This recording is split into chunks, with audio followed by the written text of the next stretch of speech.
உலகெங்கும் நிறைந்திருக்கும் தமிழ் நேயர்கள் அனைவருக்கும் எமது மனமார்ந்த வணக்கம். நான் உங்கள் ஜோதிடர் அந்தியூர் சுதாகர், பாரம்பரிய முறை ஜோதிட ஆராய்ச்சியாளர். இன்று நாம் காணக்கூடிய தலைப்பு, கும்பராசி அன்பர்களுக்கு டிசம்பர் மாதத்தில் நடக்கக்கூடிய பலன்களும் கிரகங்களுடைய நிலையும் அதனால் கிடைக்கக்கூடிய அற்புத மேன்மைகளும் என்ன அப்படின்றத நம்ம பார்க்கலாம். நம்ம சேனலை சப்ஸ்கிரைப் பண்ணாதவங்க பண்ணிக்கோங்க, பெல் பட்டனை கிளிக் பண்ணி ஆல் ஆப்ஷனை கொடுத்துக்குங்க. அப்போ தான் அடுத்தடுத்து காணொளிகள் உங்களை உடனடியாக வந்து அடையும். கும்பராசி அன்பர்கள்னால் சொல்ல வேண்டியதில்லை, எல்லாரும் நான் இதை செய்கிறேன்னு வெளியில் சொல்லிட்டு செய்வாங்க. இவர்கள் செய்துட்டு மற்றவர்களை சொல்ல வைக்கணும்னு நினைப்பாங்க. அதுலேயும் இவர்களை பொறுத்தவரையிலையும் ஒரு இடத்துல இருக்கிறாங்கன்னா, அதுலேயும் இந்த சதய நட்சத்திரம் அதில் இருக்கக்கூடிய அமைவில் அவர்கள் 100 மருத்துவர்களுக்கு நிகரானவர்கள்னு சொல்லுவாங்க. ஏன்னா எந்த இடத்துல இருந்தாலும் அந்த இடத்துல அவங்க அந்த பிரச்சனைகளை சுமூகப்படுத்திடுவாங்க. அந்த இடத்துல இருக்கக்கூடிய பிரச்சனைகளை சரி செய்யக்கூடிய ஆற்றல் அந்த ராசிக்கு உண்டு. அந்த நட்பு மற்றவர்களை வளர வைக்கும், வாழ வைக்கும். எல்லாருமே தன்னோட இருக்கக்கூடியவங்க வளர்றது ஏற்றுக்க மாட்டாங்க. கும்பராசி என்பர்கள் அப்படி இல்லை. தன்னோட இருக்கிறவங்க வளர்ந்தாலும் அது நல்ல விதமாக எல்லாம் நன்மைக்கே, நல்லது நினச்சா நல்லதே நடக்கும் அப்படின்னு நினச்சி அந்த இலக்கை நோக்கி பயணம் பண்ணுவாங்க. அப்பேற்பட்ட நற்குணம் படைச்ச இந்த ராசிக்கு எலட்சணி வந்ததுலேருந்தே சோதனை தான். அதுலேயும் சோதனையில் சோதனை. கடந்த இந்த கிட்டத்தட்ட பார்த்திங்கன்னா இந்த குடும்பஸ்தானத்திற்கு இந்த சனி பகவான் வந்ததிலிருந்து இன்னுமே தனம் செல்வம், ஏன்னா தனஸ்தானம் இல்லையா, குடுக்கல் வாங்கல் எல்லாமே முடக்கடியாக இருக்குது. கடந்த 5 வருஷமாக இவங்க மாதிரி பட்ட கஷ்டம் யாருமே இல்லை. இவர்கள் மாதிரி சோதனைகளை சந்தித்தவங்களும் யாரும் இல்லை. இழப்புகளை சந்திச்சிட்டீங்க. அவ்வளோ விஷயங்களையும் கடந்து வந்திருக்கிறீங்க. அப்பேற்பட்ட உங்களுக்கு தமக்கு கிடைக்கக்கூடிய ஒரு மாற்றங்கள், கிரக ரீதியில் அந்த எதிர்பார்ப்புகள், வாய்ப்பு ஒன்று கிடைச்சா போதும், பெரிய லெவலில் சாதிச்சிடலாம் அப்படின்ற நம்பிக்கையோட, தன்னம்பிக்கையோடு இருக்கக்கூடிய உங்களுக்கு இப்போது குரு பகவான் உங்களுடைய 5ஆம் பாவத்திற்கு மீண்டும் டிசம்பர் மாதம் வரார். அதுவும் எப்படி வராரு? வக்ர நிலையோடு வராரு. வக்ர நிலையோடு வரக்கூடிய அந்த 5ஆம் தேதி. பட் அந்த 5ஆம் தேதிக்கு முன்னாடி அவர் 6ஆம் வீட்டில் தான் நிற்பார். 20 நாட்கள் வக்ர நிலையில் நிற்கிறார் கடகத்தில். அப்போ கடகத்தில் இருக்கக்கூடிய அந்த சூழல் கிட்டத்தட்ட பார்த்தீங்கன்னா அந்த டிசம்பர் மாதம் 5ஆம் தேதி வரைக்குமே இருக்க போகுது. அந்த 5ஆம் தேதி வரைக்கும் நீங்கள் எதிர்பார்க்கக்கூடிய பெரிய லெவலில் எதையும் ஃபேஸ் பண்ண முடியாத நிலைமைக்கு ஆளாயிடுவீங்க. ஏதோ ஒன்று லாக் பண்ணி வச்ச மாதிரியே இருக்கும், ஏதோ ஒன்று ஜாமான மாதிரியே இருக்கும். எதுலேயும் போல்டாக இறங்கி செயல்படலாமா அப்படின்னு நினச்சா மைண்ட் இடம் கொடுக்காது. ஏதோ ஒன்று உங்களை பிடிச்சிக்கிட்டு இருக்கிற மாதிரியே தான் இருக்கும். உங்களை சுற்றி இருக்கிறவங்க எல்லாம் உங்களை கார்னர் பண்ணுற மாதிரியே இருக்கும். இப்பேற்பட்ட சில சூழல்கள் எல்லாத்தையும் கடந்து வந்திருப்பீங்க. அப்பேற்பட்ட உங்களுக்கு டிசம்பர் மாதம் அந்த 5ஆம் தேதிக்கு இந்த குரு இந்த பக்கம் வந்ததுமே அந்த இடத்துல ஒரு பாசிட்டிவான ஒரு வைப்ரேஷன் கிரியேட் ஆகிடும். எப்படி கிரியேட் ஆகும் அப்படின்னு பார்த்தோன்னா, வக்ர நிலையில் இருக்கக்கூடிய குரு பார்வை உங்களுடைய ராசியில் இருக்கக்கூடிய ராகு மேலே விழப்போகுது. ஏன்னா இந்த ராகு உங்களை டோட்டலாக பிளாக் பண்ணிக்கிட்டே இருக்கார். அந்த ராகு மேலே அந்த குரு பார்வை விழும் பொழுது இந்த ராகுவினுடைய முழு பிரதிபலிப்பும் உங்களுக்கு ஒரு நல்ல எனர்ஜியை கொடுக்கும். அப்போது எதில் இறங்கினாலும் தோல்விகளாக மாறிடுமோன்ற ஒரு பயம், எதில் அடி எடுத்து வச்சாலும் சரிவுகளை சந்திச்சிருவோன்ற ஒரு பயம், அது மட்டும் இல்லை யாரை நம்புறது யாரை நம்பக்கூடாதுன்னு தெரியலையே அப்படின்ற அளவுக்கெல்லாமே சில நேரங்களிலேயே படுத்தா உங்களுக்கு தூக்கம் வராதுங்க. நைட் 2 மணி ஆகிடும்.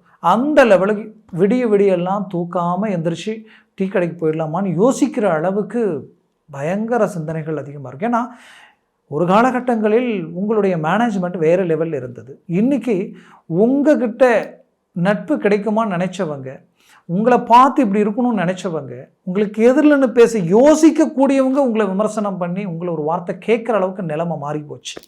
அப்போது அந்தளவுக்கு கொடுக்கல் வாங்கல், எல்லாத்துலேயும் நெருக்கடிகள். இதனால் உங்களுடைய சொத்துக்கள், உங்களுடைய ப்ராப்பர்ட்டிஸ், உங்களுடைய பிள்ளைகள், உங்களுடைய எதிர்காலம், மனைவி சார்ந்த ரீதியில் எல்லாமே பார்த்தா பலவீனம் அடையக்கூடிய நிலைமை, அவர்களும் சற்று சேர்ந்து பாதிக்கப்படக்கூடிய நிலைமைகள். இதை நினைக்க உங்களுடைய வைராகியம் இந்த இடத்துல அதிகமாகும். ஏதாவது ஒரு விதத்தில் சாதிக்கணுன்ற லட்சியம். ஏன்னா சனி பகவானின் ஆதிக்கத்தில் பிறந்தவங்க நீங்கள். உங்களுடைய வாக்குஸ்தானமே குரு தான், உங்கள் லாபஸ்தானமே குரு தான். அப்போ உங்களுடைய 7ஆம் பாவம் சூரியன். அப்போ உங்களுடைய மேனேஜ்மெண்ட் எப்படி இருக்கும்? அவ்வளோதான். இவங்க இதுக்கு மேலே இவங்க வளர முடியாது, இவங்க சப்ஜெக்டே முடிஞ்சு போச்சுன்னு உங்களை கணக்கு போடுவாங்க. ஆனால் அந்த இடத்துல இருந்து மீண்டு வெளியில் வருவீங்க. யாரும் எதிர்பார்க்க முடியாத ஒரு வளர்ச்சியை, ஒரு இலக்கை, ஒரு உயரத்தை சந்திப்பீங்க. அது கண்டிப்பாக சொல்கிறேன், கும்பராசி என்பர்களாகப்பட்ட உங்களுடைய அடுத்தடுத்த காலகட்டங்களில் நடக்கக்கூடிய ஒரு அருமையான மேன்மைகள் பல கும்பராசி அன்பர்களுக்கு கடந்த காலகட்டங்களில் நடந்த விஷயங்கள். இது நான் அனுபவபூர்வமாக உங்களுக்கு சொல்கிறேன். ஏன்னா உங்களை பொறுத்த வரையிலையும் கும்பம்ன்றது கலசம். வெளியில் இருக்கக்கூடிய கலசத்தை விட உள்ள இருக்கக்கூடிய தீர்த்தத்துக்கு பவர் அதிகம். அந்த மாதிரி உங்களுக்குள்ளே இருக்கக்கூடிய எண்ணங்களும் சிந்தனைகளும் உயர்ந்த நிலையில் இருக்கும். மற்றவர்கள் உங்களை கண்டு வியப்படைகிற அளவுக்கு இருக்கும். குடும்பத்தை இப்படி தான் மேனேஜ்மெண்ட் பண்ணணும், பிள்ளைகளை இப்படி தான் கொண்டு போகணும், எதிர்கால திட்டங்கள் இப்படி தான் இருக்கணுன்ட்டு எல்லாத்தையும் பார்த்து பார்த்து செயல்படுத்துவீங்க. அதை உங்களை ஈக்குவல் பண்ண யாராலையும் முடியாது. உங்களை பொறுத்தவரையிலையும் பேச்சால் ஒருத்தரை லாக் பண்ணணும்னு நினைக்க மாட்டீங்க, செயலால் அவங்க லாக் ஆகணும்னு நினைப்பீங்க. அதுவும் இல்லீகலாக கிடையாது, லீகலாக செய்வீங்க. அந்த நற்குணமும் நல்ல மனசும் தெய்வ சிந்தனையும் உண்டு. தெய்வ விஷயத்துக்கு என்றைக்குமே யோசிக்க மாட்டீங்க, யோசிக்காமல் நல்லதை செய்வீங்க. அப்பேற்பட்ட கும்பராசி அன்பர்களுக்கு இந்த கிரகங்களுடைய நிலை மிகச்சிறந்த வளர்ச்சி பாதையை கொடுக்கும். குறிப்பாக பூமி, மண், மனை சார்ந்த உங்களுடைய டாக்குமெண்ட் சம்மந்தப்பட்ட பிரச்சனைகள் எது இருந்தாலும் லாபஸ்தானத்தில் 15ஆம் தேதிக்கு மேலே சூரியனும் ப்ளஸ் செவ்வாயும் புதனும் இணைஞ்சி டைரக்டாக குரு பார்வை பார்க்கும் பொழுது டாக்குமெண்ட் சம்மந்தப்பட்ட பிரச்சனைகள் சரியாகிடும். அதே நேரத்தில் பூமி சம்மந்தப்பட்ட வழக்கு பிரச்சனைகள் சரியாகிறதுக்கு உண்டான வாய்ப்புகள் இருக்குது. முன் சகோதரர்கள் ரீதியில் வரவேண்டிய சொத்துக்களும் பிரச்சனைகளுக்கும் ஒரு சுமூகமான நிலைகள் உண்டாகும். நீங்கள் கீழே விழணும், உங்களை லாக் பண்ணணும், உங்களை ஏதாவது ஒரு விதத்தில் கார்னர் பண்ணி உங்களை பிளாக் பண்ணணும்னு நினச்சவங்க, அது உங்கள் உடன்பிறப்புகளாக இருந்தாலும் சரி, இல்லை உங்களுடைய பழக்க வழக்க ரீதியில் தொழில் சார்ந்த ரீதியில் இருக்கிறவங்கள இருந்தாலும் சரி, அவர்கள் இதற்கு முன்னாடி வலிமை பெற்று இருந்திருக்கலாம். பட் இந்த கிரக பயிற்சிக்கு பிறகு வலுவிழந்து நீங்கள் பலசாலியாகி அவர்கள் உங்களை கண்டு ஆச்சரியப்படக்கூடிய அளவு மட்டுமல்ல, அவர்கள் ஏன் இந்த வேலையை நாம் செய்தோம் இப்படி நினச்சி வருத்தப்படக்கூடிய அளவுக்கு உங்களுடைய மேனேஜ்மெண்ட் இருக்க போகுது. அந்த லெவலுக்கு இந்த 11ஆம் பாவத்தில் இருக்கக்கூடிய இந்த 3 கிரகங்களுடைய சேர்க்கையும் மிகச்சிறந்த யோகத்தை உங்களுக்கு உண்டாக்க போகுது. அதுலேயும் முன் சகோதரர் குடும்ப ரீதியில் ஒற்றுமையாக இருக்கக்கூடியவர்களுக்கு திருமணம் நடக்கலை அப்படின்னு நினச்சிங்கன்னா அவர்களுக்கு சகோதரியாக இருந்தாலும் சரி, சகோதரனாக இருந்தாலும் சரி, அவர்களுக்கு திருமணம் நடக்கும். அடுத்தது அதே 11ஆம் பாவத்தினுடைய தாக்கம் என்னன்னு பார்த்தீங்கன்னா, முன் திருமணம் நடந்து டைவர்ஸ் ஆனவர்களுக்கு திருமணத்திற்குரிய முயற்சிகள். ஏன்னா நீங்கள் எப்போவுமே பர்ஃபெக்டாக தான் இருப்பீங்க, பட் அது மற்றவங்களை குற்றம் சுமத்துறதுக்கு உங்களுக்கு மனசு வராது, ஆனால் உங்களை குற்றவாளி ஆக்கிடுவாங்க.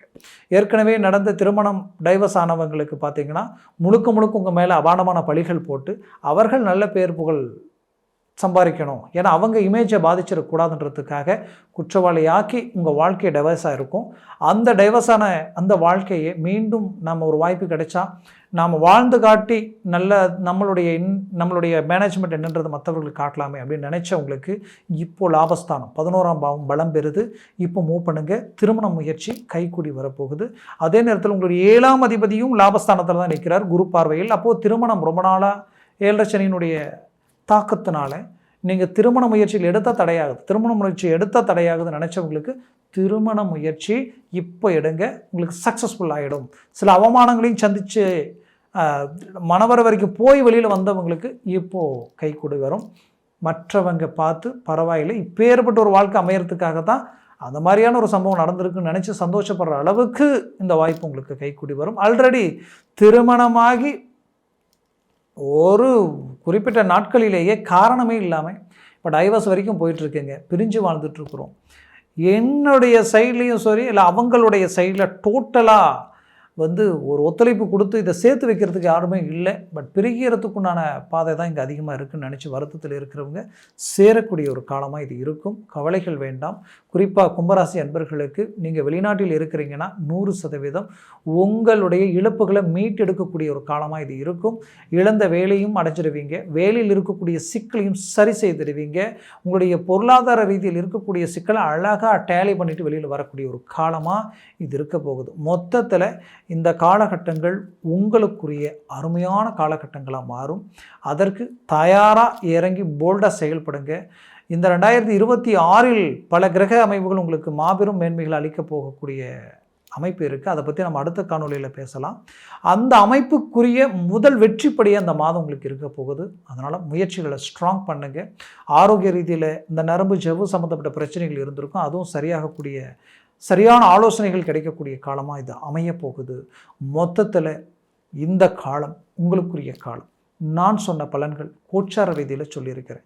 ஜனன ஜாதகமும் திசா புத்தியும் ப்ளஸ் சர்வாஷ்ட வர்க்க பரல்கள் பொறுத்து பலன்கள் மாறுபடும். உங்களுடைய ஜனன ஜாதகத்தை பார்த்தீங்கன்னா அதில் சர்வாஷ்ட வர்க்க பரலல் 3க்கு மேலே 4, 5, 6, 7 இருந்துட்டா ஜாக்பாட் அடித்த மாதிரி இருக்கும். அதுவே 4க்கு கீழே 3, 2, 0 ஒன்றா மாறிடுச்சுன்னா நெகட்டிவாக வேலை செய்யும். அதனால் ஜாதகத்தை பார்த்து எந்த ஒரு முடிவு எடுக்கிறது நல்லது. அப்படி பார்த்து செயல்பட்டிங்கன்னா அது சக்ஸஸ்ஃபுல்லாக இருக்கும். 100% ஃபெயிலியர் ஆகாமல் இருக்கும். ஏன்னா எதையும் முழுமையாக ஆராய்ந்து செயல்படுவது ரொம்ப நல்லது. பார்க்கணும்னு நினச்சிங்கன்னா கீழே இருக்கக்கூடிய கான்டாக்ட் நம்பருக்கு கால் பண்ணி முன்பதிவு செய்து வாட்ஸ்அப் மூலமாக ஜாதகத்தை அனுப்பி தெளிவாக விவரமாக கேட்டு தெரிஞ்சுக்குங்க. அதை சார்ந்த முயற்சியும் முடிவும் உங்களுக்கு ஒரு நல்ல மேன்மைகளை அளிக்கும். உங்களுக்கு பார்த்திங்கன்னா உங்களுடைய அந்த கிரக அமைவுகள் ப்ளஸ் திசா புத்திகள் ரொம்ப பக்கபலமாக இருந்தால் அதுவே ஒரு நல்ல மேன்மை தான். அதனால் ஜாதகத்தை ஆராய்ந்து நீங்கள் செயல்படுங்க. நான் உங்களுடைய வாழ்க்கை வளமாக அமையக்கூடிய காலமாக இந்த மாதம் இருக்கட்டும். மேலும் சுபமாக இருக்கணும், நல்லது நடக்கணும். வணக்கம்.